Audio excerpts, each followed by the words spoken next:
Bounce back కావడం అంటే ఏంటో సమంతని చూసి నేర్చుకోవాలని అంటున్నారు సినీ జనాలు. మొన్నటిదాకా 4 అడుగులు వెనక్కే వేసిన సమంత ఇప్పుడు 10 అడుగులు ముందుకు దూకడానికి సర్వం సిద్ధమంటున్నారు. వచ్చే నెల నుంచి షూటింగ్ వచ్చేస్తున్నా అంటూ అనౌన్స్ చేసిన ఆమె అంతకు మించిన ప్లాన్స్ తో పక్కాగా రెడీ అవుతున్నారు.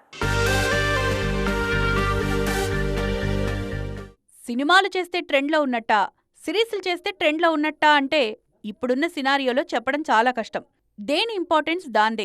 అంత ఇంపార్టెన్స్ అయిన ఫీల్డ్స్ని ఎందుకు వదిలిపెట్టాలని అనుకున్నారో ఏమో. రెండింటిలోనూ దూసుకుపోవాలని ఫిక్స్ అయ్యారు Sam. Already family men 2 series చేసిన అనుభవంతో సిటాడెల్ని కంప్లీట్ చేశారు. అతి త్వరలోనే సిటాడెల్ ప్రమోషన్లు షురూ అవుతాయి. అంతలోనే రాజ్ డీకే బ్యానర్లో మరో సిరీస్కి ఓకే చెప్పేశారు బ్యూటీ.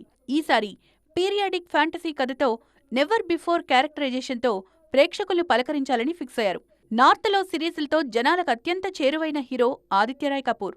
ఆయనతో జోడీ కట్టనున్నారు శామ్. శాకుంతలం తర్వాత సమంత ఈ సిరీస్లో కాస్ట్యూమ్ డ్రామాలో కనిపిస్తారంటూ వైరల్ చేస్తున్నారు అభిమానులు. యశోద మూవీ పోస్ట్ ప్రొడక్షన్ సమయంలో మయోసైటిస్ వల్ల సినిమాలకు దూరమవుతున్నానని చెప్పారు శామ్. ఆ తర్వాత ఇబ్బంది పడుతూనే శాకుంతలం పూర్తి చేశారు. ఖుషీ సినిమా సమయంలోనూ ఆమె పూర్తిగా కోలుకోలేదు. ఓవైపు హెల్త్ ఇష్యూస్ని సాల్వ్ చేసుకుంటూనే ప్రొడక్షన్ హౌస్ స్టార్ట్ చేశారు. సొంత బ్యానర్లోనే మా ఇంటి బంగారం మూవీని వచ్చే నెల నుంచి సెట్స్ మీదకు తీసుకువెళ్లనున్నారు. సమంత జోరు మామూలుగా లేదు. ఇలాగే కొనసాగితే మళ్లీ టాప్ చైర్ ఆమెకి గ్యారంటీ అంటున్నారు ఫ్యాన్స్.